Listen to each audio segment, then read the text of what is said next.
Hello guys, welcome to my channel genetic coding. तो हमने पिछली वीडियोस में देख लिया है कि रेक्टेंगल और राउंड रेक्टेंगल के साथ कैसे काम करते हैं। इस वीडियो में हम सीखेंगे कि ओवल और आर्क को कैसे ड्रॉ किया जाता है।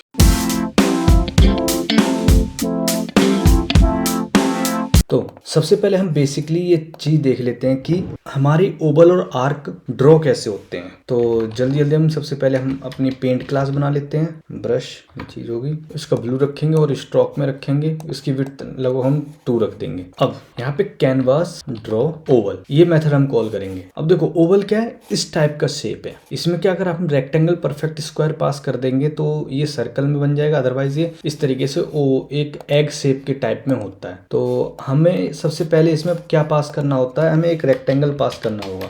तो आप रेक्टेंगल किसी भी मेथड के थ्रू बना के यहाँ पे पास कर सकते हो। तो हम क्या करेंगे, फ्रॉम सेंटर से हम क्या बोलते हैं अपना रेक्टेंगल बना लेंगे। तो सेंटर में क्या होगा, हमारा size dot width divide by 2, ये सेंटर में आ गया हमारे पास। ऐसे ही हाइट हमारे पास आ गई और इसकी विड्थ हम मैनुअली देंगे 200 और हाइट भी हम दे देते हैं 350 कर देते हैं ये चीज। और हम ये ब्रश अपना यहाँ पे पास कर देते हैं ये चीज। सिंपल अब रन करते हैं। तो आप देख सकते हो ये हमारा ओवल बन के तैयार हो। तो इस ड्रॉ ओवल से आप परफेक्ट सर्कल भी क्रिएट कर सकते हो। कैसे क्रिएट कर सकते हो, आप जस्ट रेक्टेंगल को स्क्वायर बना दो। जैसे ही आप रेक्टेंगल को स्क्वायर बना दोगे ना तो आपका सर्कल बन जाएगा, ओवल नहीं बनेगा। क्योंकि जो ओवल है ना वो रेक्टेंगल के अकॉर्डिंग ही बन रहा है। यहाँ पे अगर मैं इसे ड्रॉ करूँ ना, कैनवास ड्रॉ रेक्ट, और इसमें अगर मैं इस रेक्टेंगल को पास कर दूं और इस ब्रश को पास कर दूं तो देखना आपका पहले वहां पे क्या बनेगा, एक रेक्टेंगल ही बनेगा। बन रहा है, यहाँ पे पहले रेक्टेंगल बना है, फिर उसके अंदर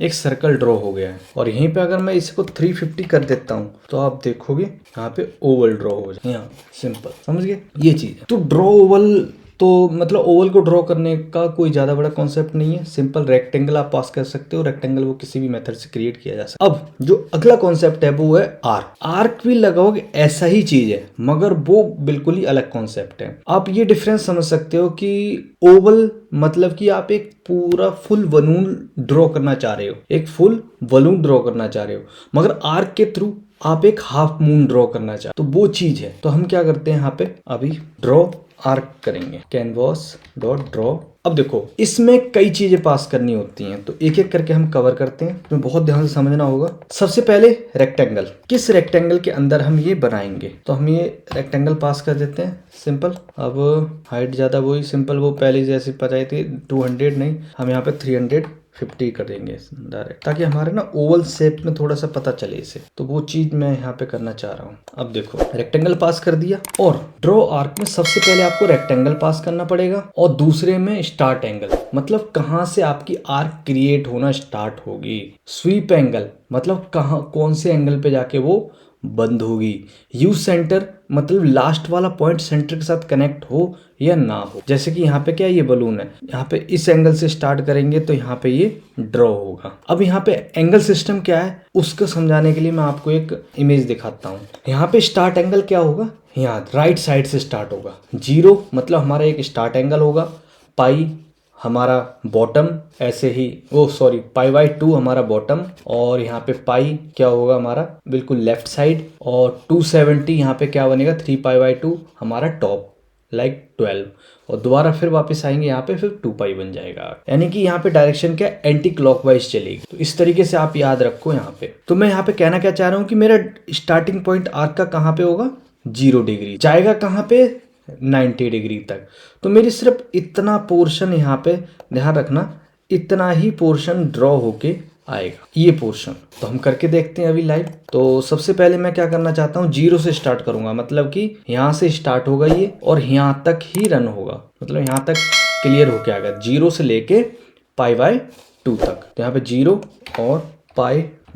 अच्छा मैं π/2 क्यों दे रहा हूँ, क्योंकि हमेशा फ्लटर में हम रेडियन के साथ डील कर, डिग्री के साथ नहीं, ठीक है। तो आप देख सकते हो आया उतना ही क्वार्टर पार्ट यहाँ पे ड्रॉ होके आया है, इसे हम आर्क बोलते हैं। अब देखो पहला रेक्टेंगल जिसके अंदर हमें आर्क ड्रॉ करनी है। अगर मैं रेक्टेंगल ड्रॉ करूंगा तो आपको दिखेगा कि ये सिर्फ क्वार्टर पार्ट लेके आया है, कैनवास डॉट ड्रॉ रेक्ट। तो आप देख सकते हो यहाँ पे इसने क्या किया, यहाँ 0 से स्टार्ट किया, 0 से स्टार्ट किया और π/92 तक लेके चला गया। यहाँ पे यहाँ से ये चीज़ मत कन्फ्यूजन रखना कि ये कॉर्नर को डिसाइड कर रहा है, नहीं, रेक्टेंगुलर के कॉर्नर से इसे कोई फर्क नहीं पड़ रहा है आर्क को ड्रॉ करने से। ये चलेगा अपने एंगल सिस्टम पे। अगर मैं यहाँ पे देखो एंगल पास कर दूं 3 × π/2, इट मीन्स 270 डिग्री, तो देखो कहाँ तक पहुँचेगा, ये पहुँच गया यहाँ तक, ये ड्रॉ हो गया, ये समझ लो। तो ये एंगल के हिसाब से चलता है ना, 3π/2 होगा, मतलब कि इस एंगल तक लेके जाना है मुझे, यहाँ तक लेके आना है इसे। तो ये बन गया हमारा पाई और 45 डिग्री और निकाल लिया है π/4, 5 × π/4, ये एंगल बना इसका। अब आप देख सकते तो ये यहाँ तक बन के आया। तो मतलब क्या है, ये एंगल से डिफाइन कर रहा है कि हमारा जाना चाहिए, स्टार्ट एंगल ये है और एंड एंगल ये है। मैं चाहूँ तो यहाँ से भी स्टार्ट कर सकता हूँ, मतलब कि 0 से स्टार्ट ना करके मैं इस एंगल से भी स्टार्ट कर सकता हूँ। तो π/2 + π/4 कितने बन जाएगा, 3π/4।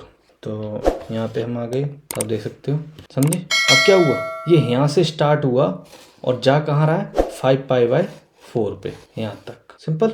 इस तरीके से आपका क्या है, हमारा आर्क काम करता है।